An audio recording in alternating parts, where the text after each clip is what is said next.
बोलिए गोविंद गोपाल कृष्ण भगवान की जय। 72 का तीसरा अध्याय श्रीमद् भागवत की परंपरा और उसका महत्तम। भागवत श्रवण से श्रोताओं को भगवत धाम की प्राप्ति। सूत जी कहते हैं,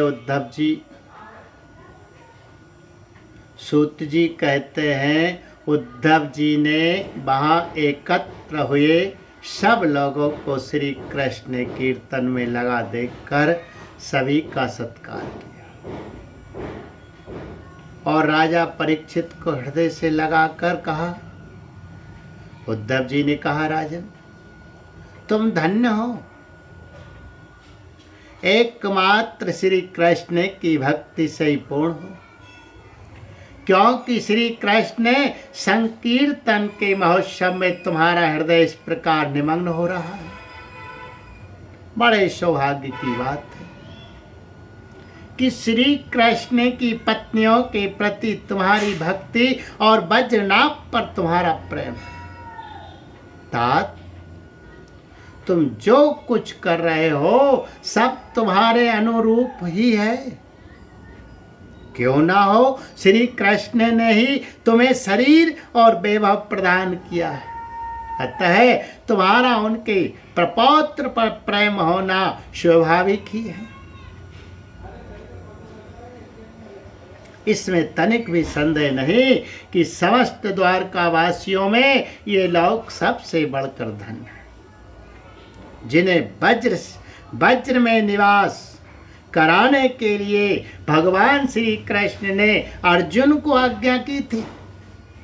श्री कृष्ण का मन रूपी चंद्रमा राधा के मुख की प्रभा रूप चांदनी से युक्त हो उनकी लीला भूमि वृंदावन को अपनी किरणों से सुशोभित करता हुआ यहाँ सदा प्रकाशमान रहता है। श्री कृष्ण चंद्र नित्य परिपूर्ण, प्राकृत चंद्रमा की भांति उनमें बुद्धि वृद्धि और क्षय रूप विकार नहीं होते। उनकी जो 16 कलाएं हैं उनसे सहस्त्रों चिन्मय किरणें निकलती रहती है, इससे उनके सहस्त्रों भेद हो जाते हैं। इन सभी कलाओं से युक्त नित्य परिपूर्ण श्री कृष्ण इस वज्र भूमि में सदा ही विद्यमान रहते हैं। इस भूमि में और उनके स्वरूप में कुछ अंतर नहीं है।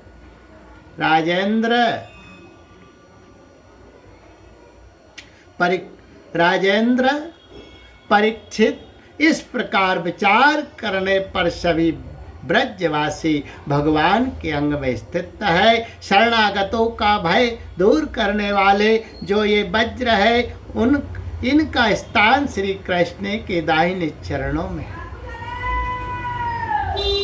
इस अवतार में भगवान श्री कृष्ण ने इन सब को अपनी योग माया से अभिभूत कर लिया है। उसी के प्रभाव से ये अपने स्वरूप को भूल गए हैं और इसी कारण सदा दुखी रहते हैं। ये बात निस्संदेह ऐसी ही है। श्री कृष्ण का प्रकाश प्राप्त हुए बिना किसी को भी अपने स्वरूप का बोध नहीं हो सकता। जीवों के अंतःकरण में जो श्री कृष्ण तत्व का प्रकाश है उस पर सदा माया का पर्दा पड़ा रहता है। 28वें द्वापर के अंत में जब भगवान श्री कृष्ण स्वयं ही सामने प्रकट होकर अपनी माया का पर्दा उठा लेते हैं, उस समय जीवों को उनका प्रकाश प्राप्त होता है। किंतु अब वह समय तो बीत गया, इसलिए उनके प्रकाश की प्राप्ति के लिए अब दूसरा उपाय बतलाया जा रहा है। सुनो, 28वें द्वापर के अतिरिक्त समय में यदि कोई श्री कृष्ण तत्व का प्रकाश पाना चाहे तो उसे वह श्रीमद् भागवत से ही प्राप्त हो सकता है। भगवान के भक्त जहाँ जब कभी श्रीमद् भागवत शास्त्र का कीर्तन और श्रवण करते हैं, वहाँ उस समय भगवान श्री कृष्ण साक्षात रूप से विराजमान रहते हैं। जहाँ श्रीमद् भागवत के एक या आधे श्लोक का ही पाठ होता है, वहाँ भी श्री कृष्ण अपनी प्रियतमा गोपियों के साथ विद्यमान रहते हैं। इस पवित्र भारतवर्ष में मनुष्य का जन्म पाकर भी जिन लोगों ने पाप के अधीन होकर श्रीमद् भागवत नहीं सुना, उन्होंने मानो अपने ही हाथों अपनी हत्या कर ली। जिन बड़भागियों ने प्रतिदिन श्रीमद् भागवत शास्त्र का सेवन किया है, उन्होंने अपने माता पिता और पत्नी तीनों के ही कुल का भली भांति उद्धार कर लिया। श्रीमद् भागवत के स्वाध्याय और श्रवण से ब्राह्मणों को विद्या का प्रकाश बहुत प्राप्त होता है। क्षत्रिय लोग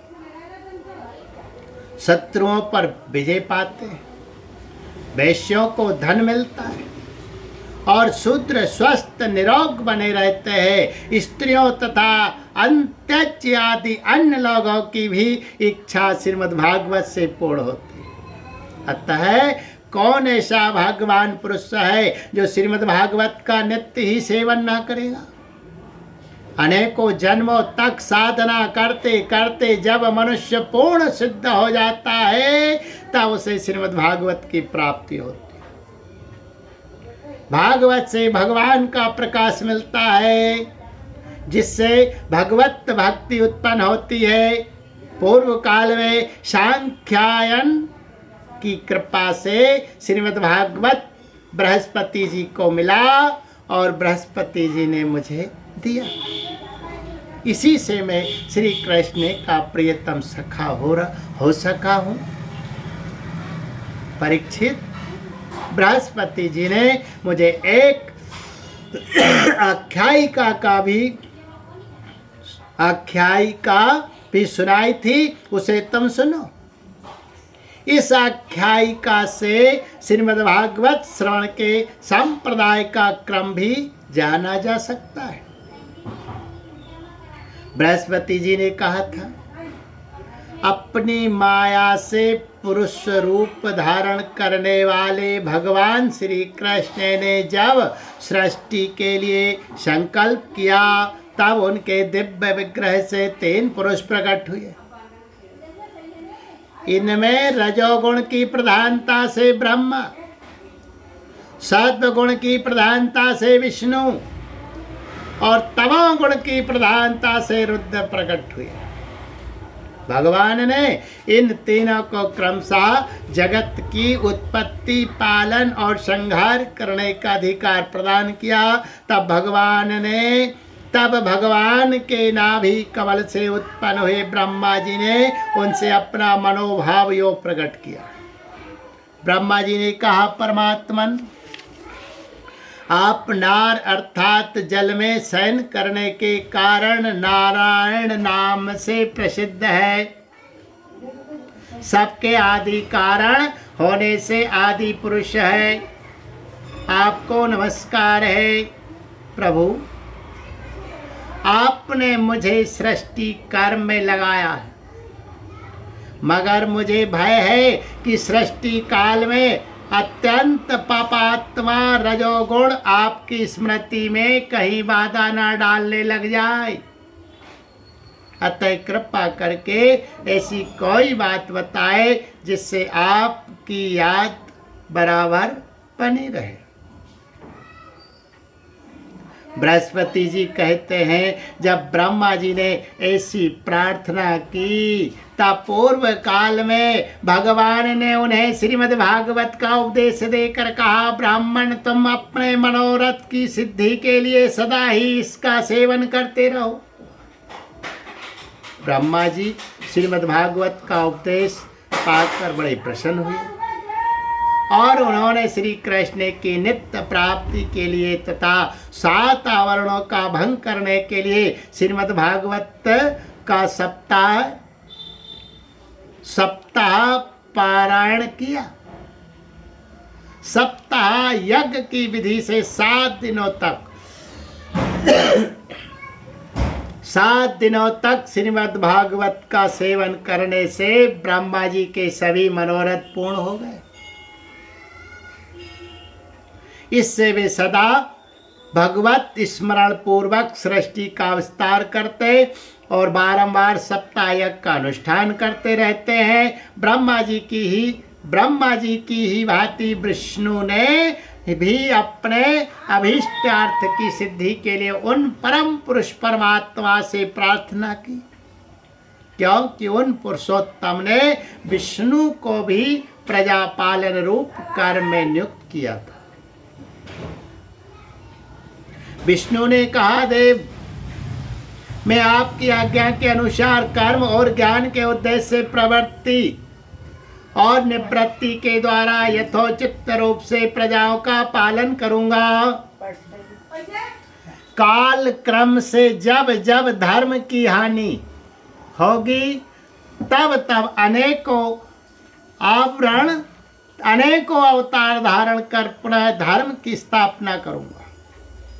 जो भोगों की इच्छा रखने वाले हैं उन्हें अवश्य ही उनके किए हुए यज्ञ आदि कर्मों का फल अर्पण करूंगा, तथा जो संसार बंधन से मुक्त होना चाहते हैं, विरक्त है, उन्हें उनके इच्छा अनुसार 5 प्रकार की मुक्ति भी देता रहूंगा।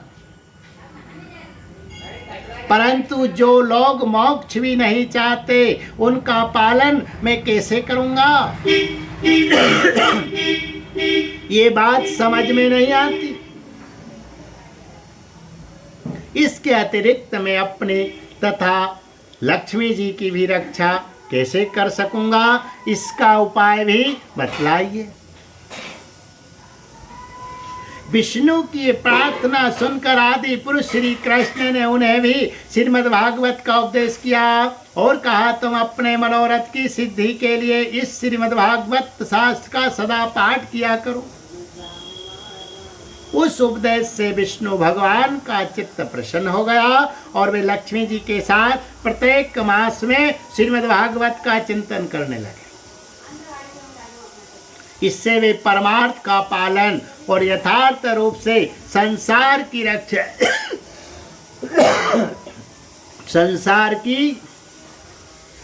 रक्षा करने में समर्थ हुए।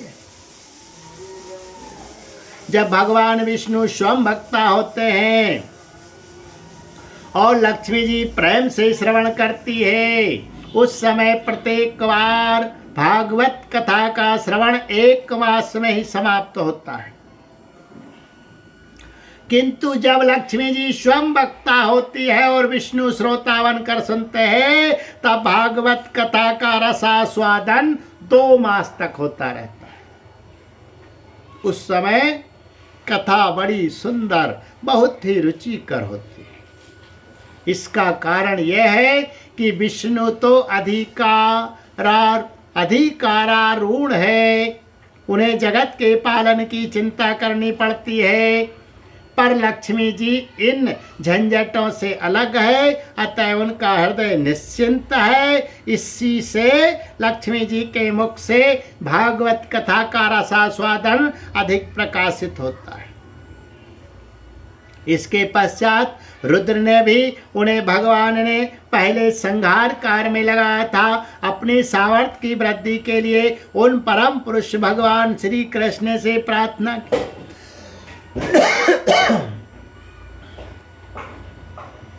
रुद्र ने कहा, मेरे प्रभु देव, मुझ में नित्य नैमित्तिक और प्राकृत संहार की शक्तियां तो है, पर आत्यांतिक संहार की शक्ति बिल्कुल नहीं है। यह मेरे लिए बड़े दुख की बात है। इसी कमी की पूर्ति के लिए मैं आपसे प्रार्थना करता हूं। बृहस्पति जी कहते हैं, रुद्र की प्रार्थना सुनकर नारायण ने उन्हें भी श्रीमद् भागवत का ही उपदेश किया। सदाशिव रुद्र ने एक वर्ष में एक पारायण के क्रम से भागवत कथा का सेवन किया। इसके सेवन से उन्होंने तमोगुण पर विजय पाई और आत्मांतिक संहार मोक्ष की शक्ति भी प्राप्त कर ली। उद्धव जी कहते हैं, श्रीमद् भागवत के महत्तम के संबंध में यह आख्यायिका मैंने अपने गुरु श्री बृहस्पति जी से सुनी और उनसे भागवत उपदेश प्राप्त कर उनके चरणों में प्रणाम करके मैं बहुत ही आनंदित हुआ। तत्पश्चात भगवान विष्णु की रीति स्वीकार करके मैंने भी 1 मास तक श्रीमद् भागवत कथा का भली भांति रसास्वादन किया। उतने से ही मैं भगवान श्री कृष्ण का प्रियतम सखा हो गया। इसके पश्चात भगवान ने मुझे ब्रज में अपनी प्रियतमा गोपियों की सेवा में नियुक्त किया। यद्यपि भगवान अपने लीला परिकरों के साथ नित्य विहार करते रहते हैं, इसलिए गोपियों का श्री कृष्ण से कभी भी वियोग नहीं होता। तथापि जो ब्रह्म से विरह वेदना का अनुभव कर रही थी, उन गोपियों के प्रति भगवान ने मेरे मुख से भागवत का संदेश कहलाया। उस संदेश को अपनी बुद्धि के अनुसार ग्रहण कर गोपियाँ तुरंत ही विरह वेदना से मुक्त हो गई। मैं भगवान के इस रहस्य को तो नहीं समझ सका, किंतु मैंने उसका चमत्कार प्रत्यक्ष देखा। इसके बहुत समय के बाद जब ब्रह्मादि देवता आकर भगवान से अपने परम धाम में पधारने की प्रार्थना करके चले गए, उस समय पीपल के वृक्ष की जड़ के पास अपने सामने खड़े हुए मुझे भगवान ने श्रीमद् भागवत विषयक उस रहस्य का स्वयं ही उपदेश किया और मेरी बुद्धि को उसका दृढ़ निश्चय करा दिया। उसी के प्रभाव से मैं बद्री का आश्रम में रहकर भी यहाँ वज्र की लताओं और बेलों में निवास करता हूँ। उसी के बल से यहाँ नारद कुंड पर सदा स्वेच्छानुसार विराजमान रहता हूँ। भगवान के भक्तों को श्रीमद् भागवत के सेवन से श्री कृष्ण तत्व का प्रकाश प्राप्त हो सकता है। इस कारण यहाँ उपस्थित हुए इन सभी भक्त जनों के कार्य की सिद्धि के लिए मैं श्रीमद् भागवत का पाठ करूंगा, किंतु इस कार्य में तुम्हें ही सहायता करनी पड़ेगी। सूत जी कहते हैं, ये सुनकर राजा परीक्षित उद्धव जी को प्रणाम करके उनसे बोले। 51.5 परीक्षित ने कहा, हरिदास उद्धव जी, आप निश्चिंत होकर श्रीमद् भागवत कथा का कीर्तन करें। इस कार्य में मुझे जिस प्रकार की सहायता करनी आवश्यक हो उसके लिए आज्ञा दें। 52 सूत जी कहते हैं, परीक्षित का यह वचन सुनकर उद्धव जी मन ही मन बहुत प्रसन्न हुए और बोले। उद्धव जी ने कहा, राजन, भगवान श्री कृष्ण ने जब से इस पृथ्वी तल का परित्याग कर दिया है, तब से यहाँ अत्यंत बलवान कलयुग का प्रभुत्व हो गया है। जिस समय यह शुभ अनुष्ठान यहाँ आरंभ हो जाएगा, बलवान कलयुग अवश्य ही इसमें बहुत बड़ा विघ्न डालेगा। इसलिए तुम दिग्विजय के लिए जाओ और कलयुग को जीत कर अपने बस में करो। इधर में तुम्हारी सहायता से वैष्णवी रीति का सहारा लेकर 1 महीने तक यहाँ श्रीमद् भागवत का रसास्वादन करूँगा और इस प्रकार भागवत कथा के रस का प्रसार करके इन सभी श्रोताओं को भगवान मधुसूदन के नित्य गोलोक धाम में पहुँचाऊंगा।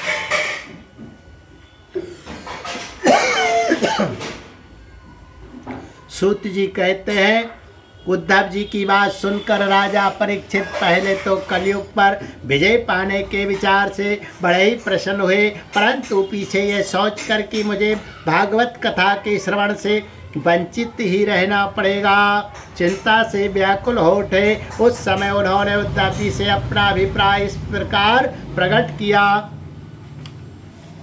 राजा परीक्षित ने कहा, हे तात, आपकी आज्ञा के अनुसार तत्पर होकर मैं कलयुग को तो अवश्य ही अपने बस में करूंगा, मगर श्रीमद् भागवत की प्राप्ति मुझे कैसे होगी? मैं भी आपके चरणों की शरण में आया हूं, अतः मुझ पर भी आपको अनुग्रह करना चाहिए। 58 सूत जी कहते हैं, उनके इस वचन को सुनकर उद्धव जी पुनः बोले। उद्धव जी ने कहा, राजन, तुम तो किसी भी बात के लिए किसी प्रकार भी चिंता नहीं करनी चाहिए, क्योंकि इस भागवत शास्त्र के प्रधान अधिकारी तो तुम ही हो। संसार के मनुष्य नाना प्रकार के कर्मों में रचे पचे हुए हैं। ये लोग आज तक प्रायः भागवत श्रवण की बात भी नहीं जानते। तुम्हारे प्रसाद से इस भारतवर्ष में रहने वाले अधिकांश मनुष्य श्रीमद् भागवत कथा की प्राप्ति होने पर शाश्वत सुख प्राप्त करेंगे।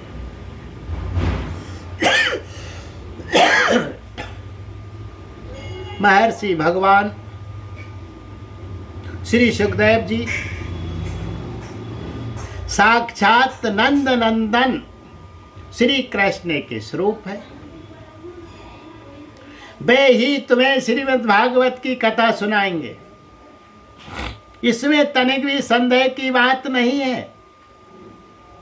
राजन, उस कथा के श्रवण से तुम ब्रजेश्वर श्री कृष्ण के नित्य धाम को प्राप्त करोगे। इसके पश्चात इस पृथ्वी पर श्रीमद् भागवत कथा का प्रचार होगा। अतः राजन परीक्षित, तुम जाओ और कलयुग को जीत कर अपने वश में करो। सूत जी कहते हैं,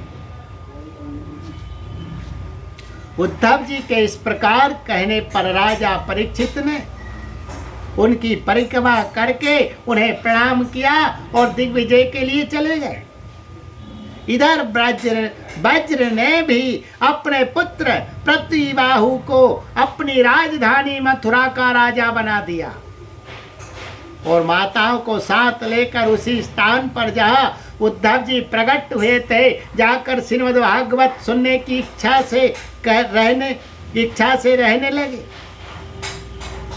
तदंतर उद्धव जी ने वृंदावन में गोवर्धन पर्वत के निकट 1 महीने तक श्रीमद् भागवत कथा के रस की धारा बहाई।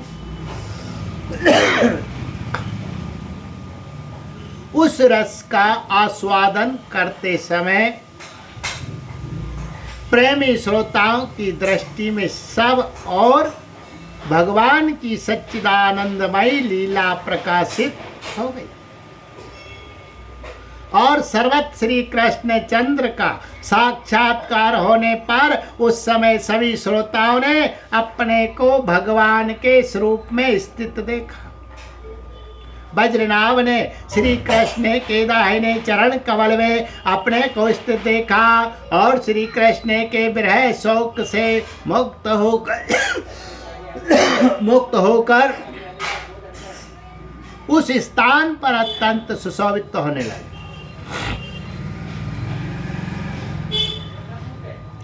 वज्रनाभ की वे रोहिणी आदि माताएं भी रास की रजनी में प्रकाशित होने वाले श्री कृष्ण रूपी चंद्रमा के विरह में अपने को कला और प्रभा के रूप में स्थित देख बहुत ही विस्मित हुई तथा अपने प्राण प्यारे की विरह वेदना से छुटकारा पाकर उनके परम धाम में प्रविष्ट हो। इनके अतिरिक्त भी जो श्रोतागण वहां उपस्थित थे वे भी भगवान की नित्य अंतरंग लीला में सम्मिलित होकर इस स्थूल व्यवहारिक जगत से तत्काल अंतर्धान हो गए। वे सभी सदा ही गोवर्धन पर्वत के कुंज और झाड़ियों में, वृंदावन, कामयवन आदि वनों में तथा वहाँ की दिव्य गौओं के बीच में श्री कृष्ण के साथ विचरते हुए आनंद का अनुभव करते रहते हैं। जो लोग श्री कृष्ण के प्रेम में मग्न है उन भावुक भक्तों को उनके दर्शन भी होते हैं। सूत जी कहते हैं जो लोग इस भागवत प्राप्ति की कथा को सुनेंगे और कहेंगे उन्हें भगवान मिल जाएंगे और उनके दुखों का सदा के लिए अंत हो जाएगा। बोले गोविंद गोपाल कृष्ण भगवान की जय। सीता।